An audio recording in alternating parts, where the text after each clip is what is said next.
इस पॉइंट में आप सभी का भरपूर स्वागत है दोस्तों आज की वीडियो में हम यूपीएससी से रिलेटेड बात करेंगे। दोस्तों यूपीएससी में जितने भी टॉपिक्स हैं हम एक एक सब्जेक्ट्स के ऊपर एक एक टॉपिक्स डिटेल में हम बात करेंगे, लेकिन ये हमारा इंट्रोडक्शन वीडियो है। इस इंट्रोडक्शन वीडियो में हम बेसिक आइडिया के ऊपर चर्चा करेंगे, जैसे कि हम इसमें क्वालिफ़िकेशन, आयु, अटेम्प्ट्स, पोस्टिंग, सैलरीज, ट्रेनिंग और आप अपने एग्ज़ाम को समझिए और कितने सारे सब्जेक्ट्स हैं, यानी हम जितने भी बेसिक चीज़ें हैं हम उसको समझेंगे आज। और इसके बाद हम समझेंगे पूरा डिटेल में। तो ये हमारा पहला वीडियो है। वैसे देखिए, अगर आप ये वीडियो देख रहे हैं तो निश्चित रूप से या तो आप यूपीएससी के बारे में आप जानना चाहते हैं या तो फिर आप उसका प्रिपरेशन करना चाहते हैं।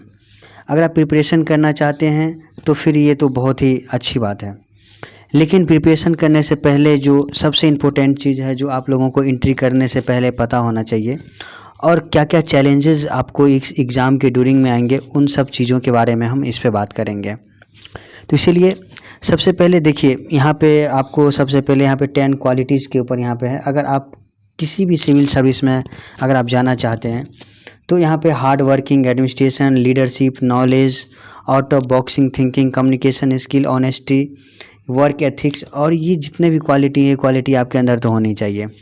साथ में अगर आप प्रिपरेशन करें या ना करें, लेकिन अगर आप इस जर्नी में आना चाहते हैं तो मैं यहाँ पे एक बुक रिकमेंड करूँगा।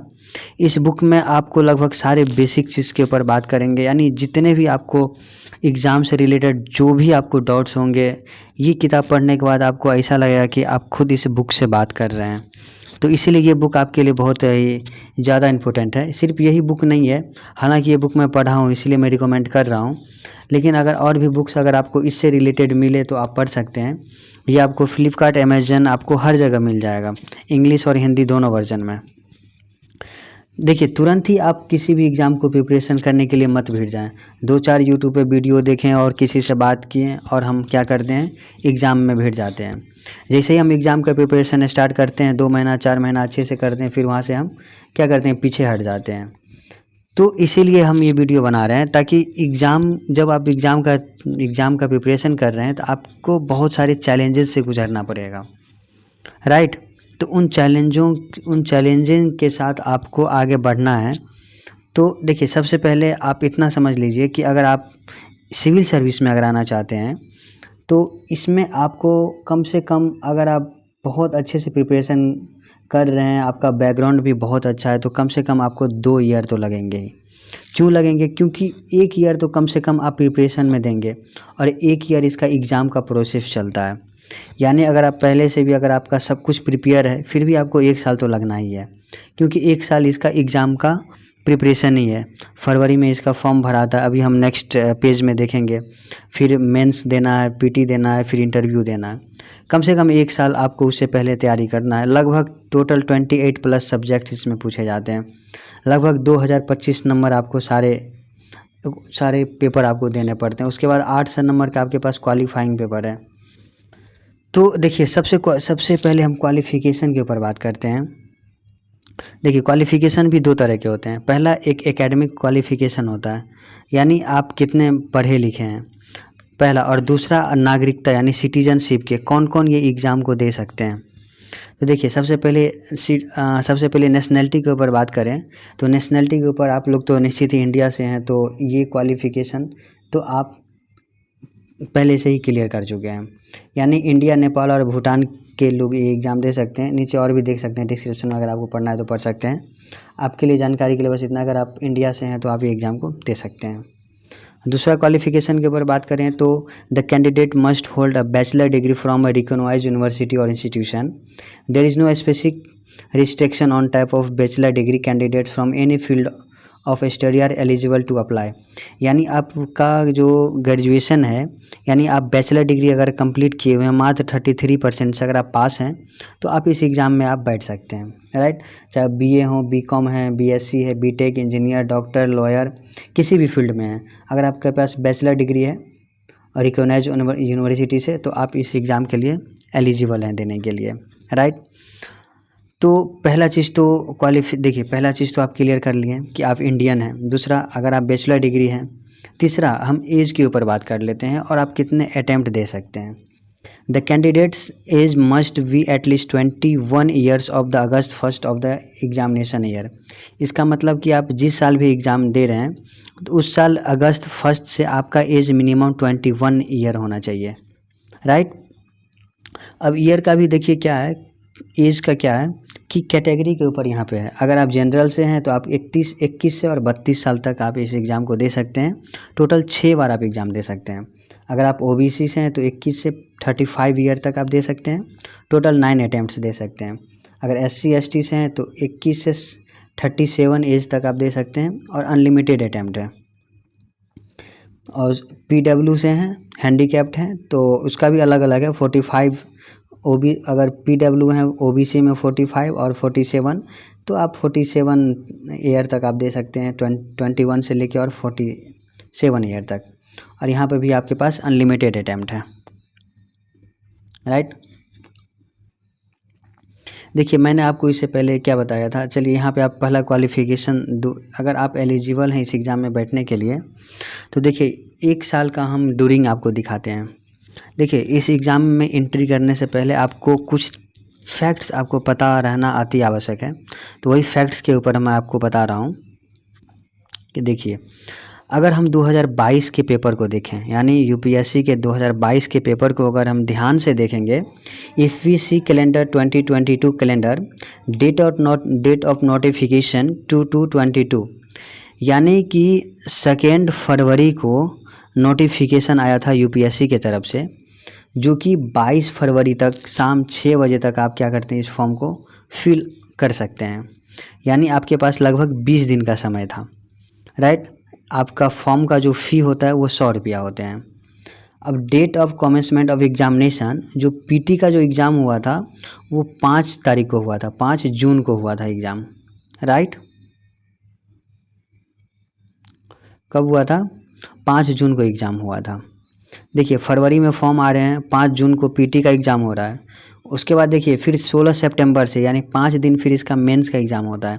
आगे हम देखेंगे कि पीटी में कितने पेपर होते हैं, कितने मार्क्स के होते हैं और उसमें कौन कौन से सब्जेक्ट्स पूछे जाते हैं। उसके बाद हम मेंस के ऊपर बात करेंगे कि मेंस में टोटल कितने क्वेश्चंस पूछे जाते हैं, कितने मार्क्स के पूछे जाते हैं, कितने पेपर होते हैं, ऑप्शनल सब्जेक्ट्स का क्या लोचा है, हम एक एक के ऊपर बात करेंगे। और यहाँ पे देखिए gap between PT and mains 3 months 11 day, यानी अगर आप पीटी का एग्ज़ाम क्लियर करते हैं, एग्ज़ाम देते हैं, उसके बाद जो आपका मेंस का एग्ज़ाम है, तो इस बीच में आपके पास प्रिपरेशन करने के लिए लगभग मान के चलिए कि आपके पास 3 महीना का समय होता है। और यहाँ पे उसके बाद देखिए पीटी, यहाँ पे आप ध्यान से देखेंगे, यहाँ पे आप थोड़ा सा भी मिस मत कीजिएगा। मैं यहाँ पे एक रफ़ करके आपको बता रहा हूँ, ये 1 साल का ड्यूरिंग है। देखिए फरवरी में आपका फॉर्म आ रहा है, राइट। जून में यहाँ पे पीटी का एग्ज़ाम हो रहा है। उसके बाद सितंबर में आपके मेंस का एग्ज़ाम हो रहा है। उसके बाद देखिए जनवरी, यानी जनवरी से लेके और मई तक आपका फिर इंटरव्यू चल रहा है।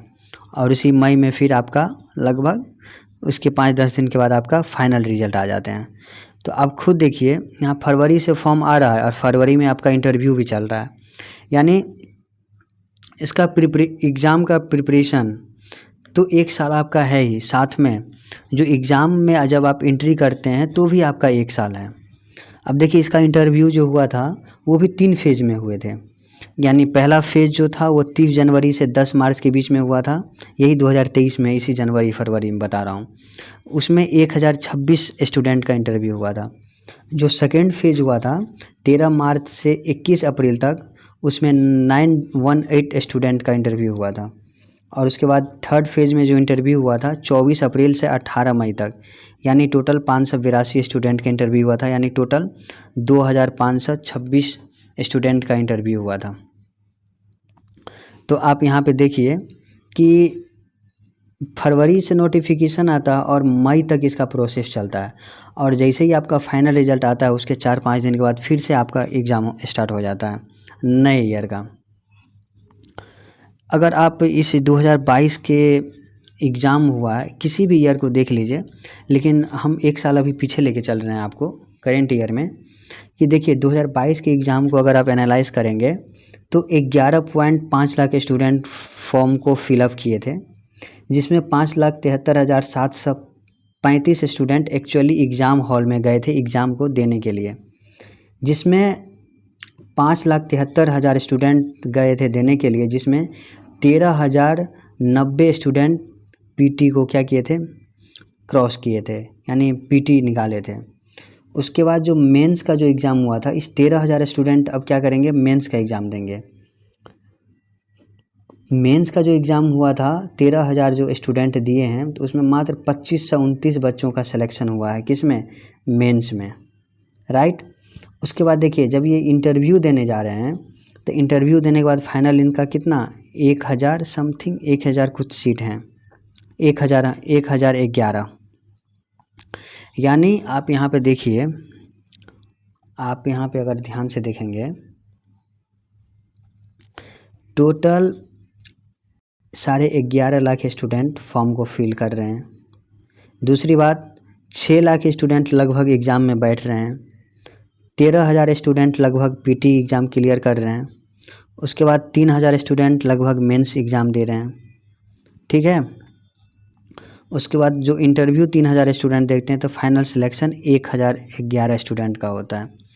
उस 1,011 स्टूडेंट में जो टॉप करते हैं उनका सिलेक्शन होता है। देखिए इसमें टोटल 24 सर्विसेज होते हैं, इतना आपको पता होगा। आगे हम आपको दिखाते हैं कि कौन कौन सा सर्विस होता है, जिसमें आईएएस के लिए 180, आईपीएस के लिए 200, आईएफएस के लिए 37, आईआरएस के लिए 51, आईपीएस यहाँ पे Indian postal service 19, IDs Indian defence and account service के लिए 24, Indian audit and account service के लिए 20, Indian railway police protection force के लिए 9, और भी इसमें अलग 24 सर्विस हैं, आगे हम देखते हैं। तो इन 1,011 सीट में भी इतने सारे अलग अलग 24 सर्विस में स्टूडेंट को डिस्ट्रीब्यूट किया गया है। तो यहाँ पे जो हमारा केस स्टडी निकल के ये आया कि 6 लाख स्टूडेंट इक्वल टू 180 और 200। यानी अगर आपका ड्रीम अगर सिविल सर्विस में अगर ऑल इंडिया सर्विस है, ऑल इंडिया सर्विस आपको पता है कि 3 सर्विसेज होते हैं, आगे हम आपको बता रहे हैं कौन कौन सर्विसेज होते हैं। तो आपको लगभग टॉप 100 में आपको आना है, टॉप 100 से टॉप 300 तक अगर आप जनरल से हैं तो। अब यहाँ पे देखिए, अभी हम आपको बताए थे कि कौन कौन से सर्विसेज होते हैं। देखिए total post of UPSC ICS exam all India service में यहाँ पे 3 होते हैं, Indian administrative service, Indian police service और इंडियन फॉरेस्ट सर्विस का अलग से एग्ज़ाम होता है।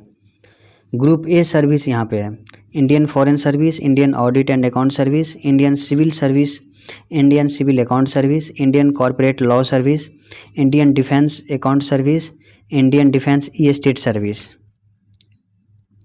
Right, Indian postal service, Indian information service, Indian ordnance factories service, Indian communication finance service, Indian railway account service, Indian railway personnel service, Indian railway traffic service, Indian revenue service, Indian trade service.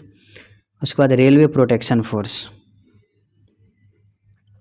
उसके बाद हमारे पास कुछ group B भी service हैं, arm force headquarter of civil service DANIPS यानी एक civil service का है। उसके बाद ये पुलिस का है, पांडुचेरी सिविल सर्विस और पांडुचेरी पुलिस सर्विस। तो यहाँ पे बेसिकली ये सिविल सर्विस है और ये पुलिस का है, फिर ये सिविल सर्विस और ये फिर पुलिस का है।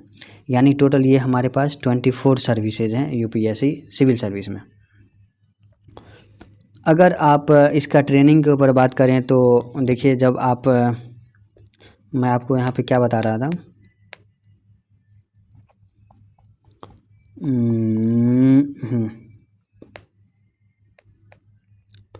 देखिए जब आपका फाइनल सिलेक्शन हो जाता है तो उसके बाद फिर आप लोग जितने भी स्टूडेंट हैं, यानी जितने भी क्लियर किए हुए स्टूडेंट हैं, सभी लोग अपने अपने ट्रेनिंग पे चले जाते हैं। और ट्रेनिंग भी सबका ट्रेनिंग अलग अलग होता है, और लेकिन 3 महीना फाउंडेशन कोर्स जो होता है, यहाँ पे देखिए जो फाउंडेशन कोर्स होता है ये 3 मंथ का होता है। इसमें जितने भी सर्विस वाले होते हैं, यानी सारे सर्विस 3 महीना एक साथ रहते हैं, 3 मंथ्स एक साथ रहते हैं। 3 मंथ एक साथ रहने के बाद सभी लोग अपने अपने ट्रेनिंग सेंटर में चले जाते हैं। एज़ फॉर एग्जांपल, जैसे अगर कोई आईएएस है तो वो फिर चला जाएगा कहाँ, Lal Bahadur Shastri national academy of administration Mussoorie Uttarakhand. अगर कोई IFS है तो वो फॉरेन सर्विस इंस्टीट्यूट चला जाएगा न्यू दिल्ली। अगर IPS है तो वो हैदराबाद चला जाएगा सरदार वल्लभ भाई पटेल नेशनल पुलिस एकेडमी। उसके बाद IRS IFS इसी तरह जितने भी सर्विसेज हैं सब अपने अपने जगह अपने अपने ट्रेनिंग सेंटर में चले जाते हैं। लेकिन जितने भी हैं 3 महीना सभी लोग फाउंडेशन कोर्स साथ में मिल के करते हैं। जो जो ये IAS का है लाल बहादुर शास्त्री, यहाँ 2 साल इनका ट्रेनिंग होता है। साथ में इनका सैलरीज भी स्टार्ट हो जाते हैं 51,100 से, और 10,000 रुपया इन्हीं में से मेस का चार्ज कटता है। और ये टोटल 2 साल का होता है। ट्रेनिंग के ऊपर भी एक हम वीडियो बनाएंगे कि ट्रेनिंग जो 2 साल का होता है उसमें फाउंडेशन कोर्स, उसके बाद फ़ेज़ 1 डिस्ट्रिक्ट ट्रेनिंग, फ़ेज़ 2 और इसमें क्या क्या होता है तो एक छोटा सा वीडियो हम ट्रेनिंग के बारे में बता देंगे। तो ये हमारा बेसिक चीज़ हुआ। अब देखिए यहाँ से हमारा फिर एजुकेशन वाला स्टार्ट हो जाता है। तो हम इसको नेक्स्ट पार्ट में हम इसको करने का कोशिश करेंगे, क्योंकि ये वीडियो उन लोगों के लिए था जो प्रिपरेशन करें या ना करें, जिनको इन्फॉर्मेशन बेसिक चीज़ चाहिए था उनके लिए था। अगर आप यहाँ पे 3 क्वेश्चन आपसे मैं, अगर आप रेडी हैं, यानी अगर आप रेडी हैं इस एग्ज़ाम को देने के लिए, तो जो सबसे महत्वपूर्ण चीज़ है सबसे महत्वपूर्ण चीज़ है कि क्या आप एलिजिबल हैं। इसका मतलब क्या आप इंडिया से हैं, राइट, हम इंडिया से हैं। दूसरी चीज़, अगर मेरे पास ग्रेजुएशन डिग्री है, बैचलर डिग्री या नहीं है तो हम कर रहे हैं, तो इसका मतलब हम एलिजिबल हैं। दूसरी चीज़, मेरे पास एज है, अटेम्प्ट है। इतने चीज़ होने के बाद जब हम एलिजिबल हो जाते हैं तो फिर हमारे पास जो महत्वपूर्ण चीज़ होता है वो डिसीज़न होता है। अगर आप एक बार डिसीज़न ले लिए अच्छे से तो फिर आपके पास क्या बताऊँ मैं, अगर आप एक बार डिसीज़न ले लिए तो फिर आपको इसमें कम से कम आपको 2 साल इन्वॉल्व रहना पड़ेगा। और उससे सबसे महत्वपूर्ण चीज़ कि no one with you guys, this is the very most important things in your life. It is a very fact that there is no person with you during your examination. So क्योंकि preparation करने से पहले बहुत सारे लोग मिलेंगे, बहुत सारे लोग बोलेंगे कि हम हर चीज़ देख लेंगे, लेकिन जब प्रिपरेशन में आप एंट्री करेंगे तो यानी एक दिन में 24 घंटा होता है, राइट। उसके बाद आप 2 साल है, आप देख लीजिए, एक दिन नहीं, एक साल में 365 दिन होता है, उसको 2 से मल्टीप्लाई कर लीजिए कितना हो जाता है, 700-800 दिन ऐसे ही हो जाते हैं। तो इतने दिन आपके साथ कोई रहने वाला नहीं है, बहुत कम लोग होंगे जो आपके पास, गिन चुन के 1 हो गए वही बहुत है।